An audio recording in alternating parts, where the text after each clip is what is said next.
Welcome back to another episode of Beyond Organized. I have Laura with us today, and just to give you a bit of a rundown on who this lovely lady is, Laura is a yoga teacher, creator, and a mother who has been practicing yoga since 2010. Her relationship with movement and breath has long been a grounding force, and since welcoming her son in October 2024, it has become a way of navigating motherhood with presence, curiosity, and care.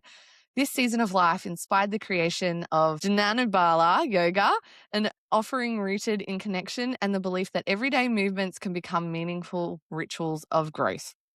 Her work centers on mindful movement, play, and real life experiences that support both children and caregivers. Drawing from yoga, Montessori principles, and a holistic lifestyle, Laura creates space and tools that invite strength, softness, and joy, honoring the evolving bond between mother and child, and the wisdom found in simply moving, breathing, and being together. That sounds like a breath of fresh air. So welcome to the show, Laura. Thanks. Thanks, Mel, for having me. I'm so excited and honored to be on your show, truly. Well, for everyone listening, this has been the third attempt to try and get Laura on. I was so sick a few weeks ago when we started to record, and I'm like, nope, sorry, have to cut it. So Laura has been very patient with me, and I've been very excited to have her on for you all to listen, because I really do feel that what she offers to mums and bubs is exciting and it's different, and it's not something that I've really come across. So, in saying that, what inspired you to do the work that you're doing with mums and bubs? Yeah, so my own postpartum journey really was what inspired this. I was teaching a little bit before I got pregnant, and I actually started to sub at a studio by my house. Just a few classes here and there. I became really close friends with the studio owner, and she's like, "Hey, what are you doing for your postpartum journey? How are you going to handle that? Because it's difficult, right?" And Mhm. I told her, I'm going to try to use yoga to bond with the baby and to reconnect back to my new body. And she's like, "Would you like to do a postpartum workshop here and kind of just do it with the community?" I was like, yes, absolutely. And so from that, mom and baby yoga was born, where we basically kind of use baby as a weight. We Yeah. use baby to help us like meet other moms, to stretch, and then babies connect with each other. And so it's a really beautiful bonding experience. And then from Mm. then on, over the course of several years, it's really grown into toddler yoga and kids yoga and just As so they much get fun. older, they Yes. wanna stay in there. Yeah, I get it. Absolutely, yes. That's beautiful. Thank you. And I've gotta say, I've had 4 kids, so I get it. There's a lot You're that brave. changes with our bodies, and Yes. I love that all of this was birthed from a place of wanting to just connect with the way your body is now, and not in trying to change anything about you, but actually rediscover who you are now in this season. I think that is spot on and really healthy way to look at it, because let's face it, for me with 4 kids, I don't think my stomach is ever gonna go back to the way it was, but that's okay, it's Yeah, okay. I've had 4 kids, and I love that it doesn't matter what shape or what size or anything, that it's just being able to connect with who you are now, because your body did an amazing thing. Like an absolutely. incredible thing. So Absolutely. what do you feel helps mums the most in doing this yoga program? Well, I think the first thing is just, being able to figure out like what is my body doing now? Like, okay, this is something that I wasn't capable of before and now I can do it, or vice versa, right? But I Mhm. think it's kind of an interesting line because sometimes you can compare too much to who you were, and it's more about looking forward than looking back, right? Yeah. But then also being with baby, it's like as your baby grows, you're like, "Oh, you're heavier now, like this weight is heavier, Yes. but I'm also stronger." It's just Yeah. it's the You weirdest grow in thing. strength as they grow in weight. Yeah, exactly, exactly, yes. But it's really nice because, you can see moms, like, just enjoying who they are now as a Mm. mom and as a yogi, but also their babies because babies will become more aware and they'll play with other babies in the room, and now they're Yeah. crawling, and now you're chasing them or you're letting them go. And it's just such Mm. a great way to explore who you are as a mom and also as a person. Yeah. Well, I think a lot of us mums in the beginning, we don't realize that as much as the baby is growing and changing, so are we. And a lot of it is internal for us. I get it. But there's a lot that shifts and changes. And one thing I like to remind women, because there's a lot of us that live either 10 steps ahead into the future of where we want to get Hmm. to. And maybe in this case, it's getting to a level of health again that we aspired to be, because maybe that's what we were 10 steps behind in the past. But actually going, there was a time in the past that you dreamt of today, that you wanted to be in this position today. You wanted that baby. You wanted this life. And maybe it didn't look exactly like this, but in a manner of speaking, this is your dream from however long ago. And let's live in today and not Hmm. just think, I want to get back to that body, or I want to be in this position in my life and move ahead, but live in the dream today Yes. And and exactly appreciate it how, today. right. And exactly how it looks. You hit the nail on the head when you said, oh, it doesn't look like I thought it was going to look. And sometimes you just need to talk about that. And, in Mm. class, I know in traditional yoga settings, it's you're doing the pose, you're following the instructor, you're not talking to anyone. But really in mom and baby yoga, we do talk to each other and we do laugh and we do, the babies babble. And so a lot of the time we might be, in tabletop pose, kind of doing cat and cow, trying to connect back to our abs, and we're talking to our neighbor because we had a similar experience. So Mm. so that sense of community is really nice. You're kind of Yeah, and multitasking too. yeah, and I like that just casual kind of freedom to just, it is gonna be what it's gonna be, and to have that ability to talk, because I mean, when I went to the gym and they were running the yoga and stuff there, my goodness, like, if you even so much as sneezed, it was like, "Shh."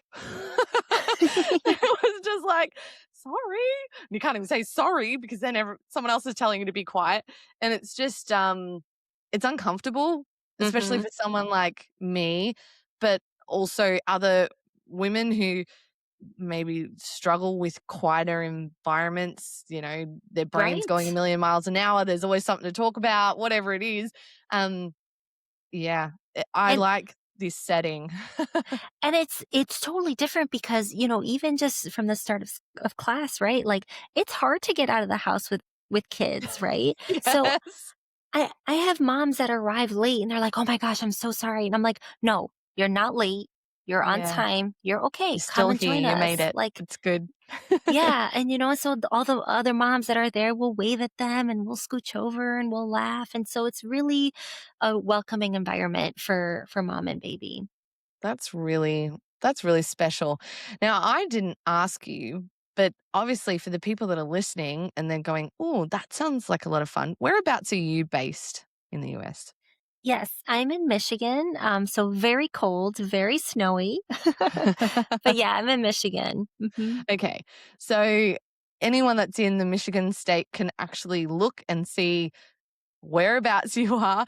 For everyone else in the rest of the world that wants to connect in a way of this, is there something that you offer online, or you can maybe connect people to their local community? Yes, definitely. So, M primarily, I teach in person. I do have some online classes, that I can do a one-on-one with you on, Okay. and I can definitely give your listeners a discount for that. But there's a couple of other products that I'm working on too that I think will help your listeners across the world. One of them being a teacher training for the Okay. non-yoga teacher, but basically to Oh, kind of help them, how do I do this in home around me if I don't have somebody that is a yoga teacher that does this kind of work. So, because I think this should be accessible to everyone. And, when it comes to teaching yoga, there's certain fundamentals that you can know, but you don't necessarily have to be the perfect cure. You don't have to, know the whole history of yoga, which is what we get Mm. trained for. I think there's bits and pieces that we can learn and apply in our own life, right? So that's one of the products, and definitely I can do online classes with you guys if you do want to work with me. And then the other thing that I'm also working on is something called yoga for real life, which, less for mom and baby, although there are some aspects that can be applied to baby. But if you're a mom who has a toddler or an older kid and you have difficult moments, how can you integrate yoga into these moments to help, Mm. make it easier? So, for example, the one I just finished, they're all like one pagers of like how to use yoga in these moments. But the one I just finished is for the car seat. So Oh, my my toddler, I know it's so weird. You're like yoga for a different. I car wasn't seat. expecting that. I know, That's surprise. good. That's great. um, but like my toddler, every time I put him in the car seat, I don't know what it is. It's like you're not in pain. You're okay. Just it's Yeah. okay. So, I- you know, so Yeah. I came up with, okay, how do we make this fun through yoga? How do we make this exciting for you? Or like if you're Mm. walking out the door and you can't get out in time, like how do we eliminate this power struggle through something fun like yoga? So that's also available to your listeners as a download.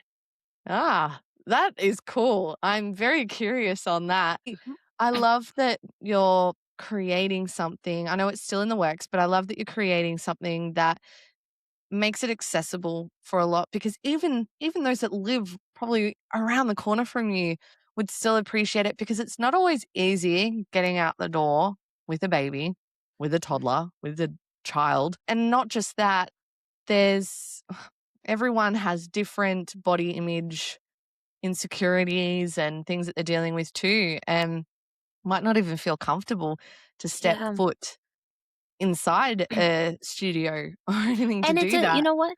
And I really don't blame them for that because when you see things like, Aloe Yoga or Lululemon or all of these like big yoga brands and they're these perfect bodies. Skinny girls. Yes, doing these incredible poses and I'm like, Mm. "You guys, I've been doing yoga for 16 years and I cannot do that, Yeah. and I don't look Well, like that's good to that." know. Oh, yeah. And we're all built differently. Like some of us have tight hips, some of us, have tight Yeah. shoulders. And so it really gives people a sense of, well, I'm not flexible. I can't do yoga. And it's like, if you can breathe, you can do yoga.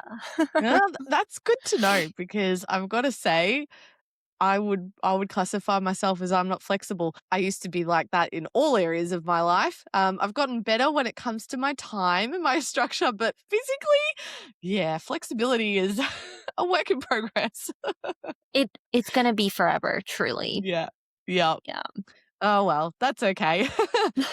So, what is one thing that you wish a mum out there would know when it comes to yoga or baby yoga or anything? What's one thing that you wish they would know? I think it would be to just come exactly as you are. There are so many times that I do yoga in my house in my PJs because it's just so much easier than getting into like Work out the here. yoga pants, right? Or like Yeah. the sports bra. I'm like, if I have 15 minutes and five of those is going to be changing into clothes, I'm just going to leave my PJs on and do it that way. So Mm. sometimes like moms will come into class and, it's like, their hair is still from last night. I'm like, you look beautiful. You're perfect. Yeah. Like, just show up exactly how you are and let time really Mm. build to where you want to be. You don't have to do the perfect handstand today, and you don't have to wear all the perfect Lululemon clothes or Yeah. whatever today. That's what I would say because I think just showing up is the hardest part. Once you're there, like you're over the hump. Yeah, true. They do say getting started is the hardest thing. And I think because it's not just taking that action, it's combating what are people going to think? Am I going to get along with anyone there? Is my baby going to cry the whole time? Like all these other things that would be going through their head, right? Because I know that would probably go through my head. My youngest is 18 months old, and I could see how there would be things that would go through my head going, I don't know how this is going to look. Oh my gosh. And that's almost the best part is that you don't know, right? So you Oh, have to be in the present moment. And, toddler yoga is like that, right? Like you're talking about your 18-month old. It's completely unpredictable. Like oh yeah. I'll have a lesson plan. I'm like, here's what we're going to do. And sometimes we're just having to chase them around, and that's fun too. And y- That's like, exercise. Maybe yes, not quite yoga, but it's exercise. exactly. It's just you just go with the flow, and you Mm, see that everyone in the space is like, "Oh, that's really funny," or "Oh, let me help you," or, "Oh, let's." It's such a community, truly. yeah.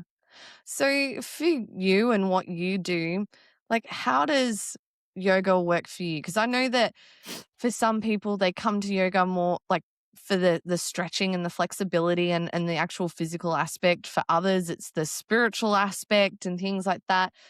Where do you sit on what you offer? Yeah, that's a really good question. I think it depends on the class, and I think it depends too, even on the day.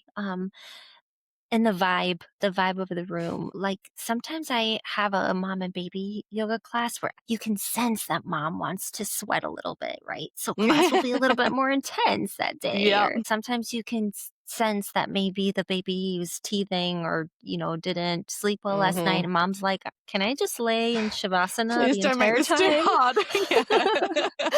Yeah. And so we do that too. Or like even in kids yoga is typically like 3 to 10. Then you get into teens and that's a little bit different. But 3 to 10, even in that class, like sometimes you can tell that the kids want to release more energy. And so you Yeah. do more strenuous things that get their heart rate going. Or sometimes you can tell that they're tired. And so we're like Mm. Shavasana. So it, we I really try so much to meet the needs of the room. Mm. That's good. I think that's Mhm. good, and I think that's what makes a good teacher and instructor is Oh. someone that can read the room and just go, "Okay, I can see you're all exhausted. I've got you. Like, you still showed up. Yeah. That's good. Now you'll be rewarded." Thank you. With Yes. I think that's good, and I've seen this as a coach in other coaches and that too, where it's like, "Oh, but the plan is this, and the Mm. structure is this." But then you jump on the Zoom or you're in a room with people and like the atmosphere is different. This is Mhm. not working with what I had planned. They're exhausted today or they're hungry, like they want more. It's just, Mhm. you've got to read the room too. And I like that you do that. You do that in what you offer. And I think that's what makes a great instructor, a great coach. So that's Thank my two you. cents. Thanks. I appreciate that. I will say I think a little bit of my background, which actually not a lot of people know, but it's coming up, so I'll talk about it. In high school, I was a theater major. I know it's a little weird. Like most people are like, you had I a was in all the creative arts and stuff like that too, so I get it. Yep. sweet, yay, fellow Yeah. creative. And I mean that makes sense because now you're hosting a podcast. So What can I say?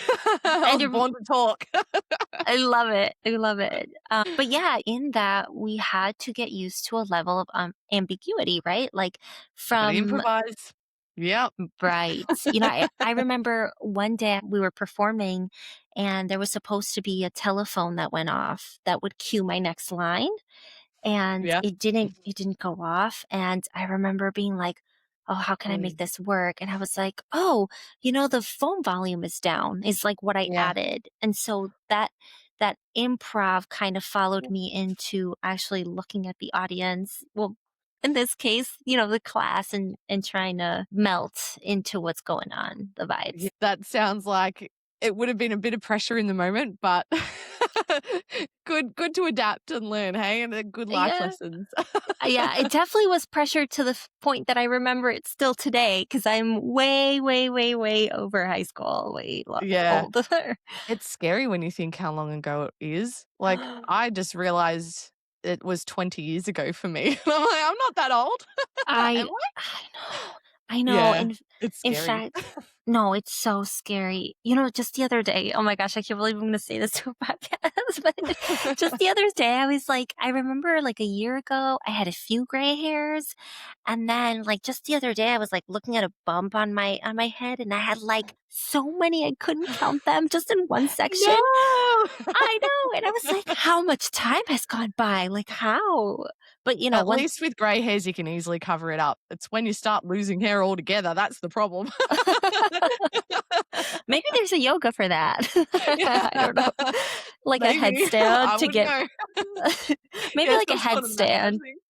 to get, like, the blood flowing down. Yeah. I don't know, I'm also Oh that my type of goodness. person that's like, you know, somebody will say, "Oh, I have a stomach ache." I'm like, "Have you tried yoga?" They're like, "Oh, I hurt my tooth." I'm like, "Have you tried yoga?" I don't Okay, even my brain is going, "I don't know how that would work," but know. I'm sure you would have the answer for it. I don't know, I Oh, just feel like yoga can solve so many things, like, it yeah. truly is a mind body you were talking about that earlier, how it truly is like a spiritual and a physical thing, you know, and an emotional thing too. Mm, yeah. And look, I gotta say, as like, I'm a Christian myself, so there is this not conflict, but there is this pull between what's okay, what's maybe not okay, all that kind of stuff from a spiritual aspect. But I still think at the end of the day, if you're moving your body and you are looking after it, because I do believe our body is the temple for the Holy Mhm. Spirit, then it really comes down to your heart posture and your attitude towards things too. And so, yes, it might look a bit different. Yeah, a lot of people can argue yoga steps into the new age or steps into Buddhism or steps into whatever else. And that's okay if that's the direction they like. But I think that it really comes down to how you choose to view your body and the movement and who is your body the temple for. Right. I mean, So, you know, I think the direct translation, or maybe not direct, but the closest for yoga is to unite. And mm, so I feel like, at least for me, my experience with yoga when I first started was it really gave me a sense of myself and the love that I had for myself, not in a mm. selfish way, not in a, Yeah, you know, just appreciation for self, right? yeah.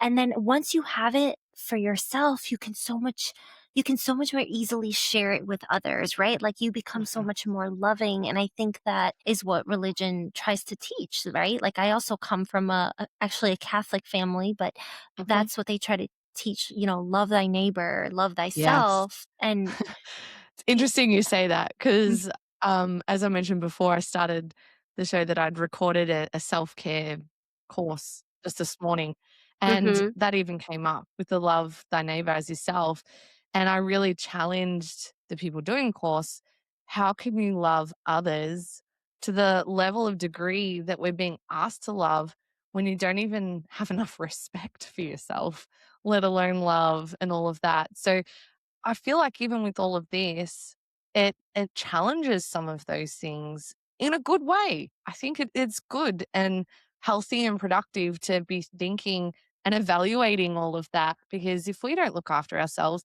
how can we look after others? We mhm, don't have that energy to give other people. We don't have the time to give to other people. All this, it it's a really actually almost fundamental and I talk about how it's not being indulgent even. It's actually a level of obedience in because God himself actually instructs us to rest and to have this time for ourselves.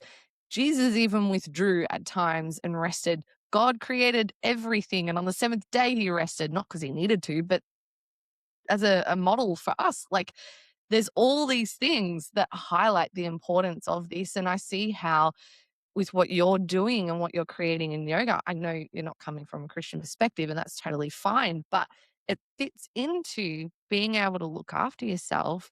And also, mhm. it's teaching your kids as well to look after Yes. themselves and go, the way that you care for yourself is so important because at the end of the day, no one else is going to care about you or for you as much as you care for yourself, kind of thing. And if you treat yourself like crap, then other people are probably going to treat you like crap too.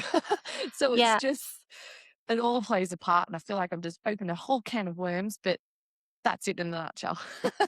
but it's so true, right? Like, uh, for example, in all of my kids' classes, I always end class with some affirmations of self-love and gratitude. And usually the thing I say is we are grateful for ourselves, grateful for for each other, for the ground that we walk on, for the sun, um that warms us up for, and I just go through whatever's coming at me at that moment, because gratitude and self-love, I feel like it's a very similar emotion. Yeah. And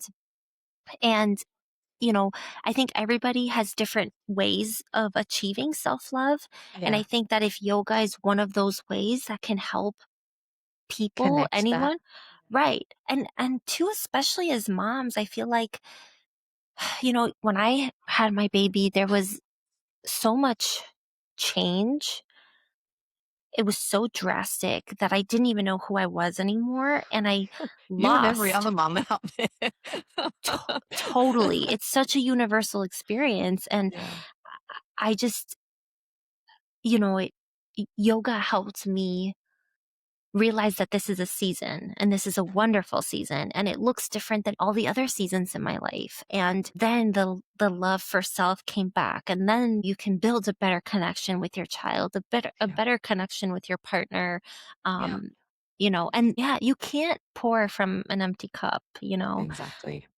And that's actually something that inspired. I've been working with a local photographer. Speaking of products, speaking of Yeah. products that are available for your listeners, we've been working with a local photographer. We started a Montessori children's literature company that aims to help children through different things. And our first publication was just launched, Oh, and it's a kids yoga deck. It's a partner yoga deck for children to learn to connect with one another in healthy ways. So it helps them through things like big feelings, and it helps them through things like if there's a part of the routine that's really challenging, like let's say bedtime. My little yeah. does not like to sleep. Okay, see, All that my kids don't like to sleep. I'm like, just close your eyes. It's great. You're gonna feel Active great when you energy. wake up. So that download is also available. But yeah, it's just yoga is a tool that people can use to help them of all ages and all stages of life achieve whatever it is that they want to achieve, but definitely built on the foundation of love and gratitude. That's good. Well, before I know it, time just disappears. It's always the Wow, way. that was so quick. Oh my gosh, I want to talk to you forever. It goes quick. Just thank you so much for having me on your show. To all the listeners, thank you for listening to this, and I can't wait. I hope I hear from you. If there's any questions, comments, please let me know, or through Mel. But this has been a pleasure, so thank you. No Thank you worries. for coming on. And yeah, I look forward to connecting with you again in the future. Same. Thank you so much, Mel. Talk to you later. Bye.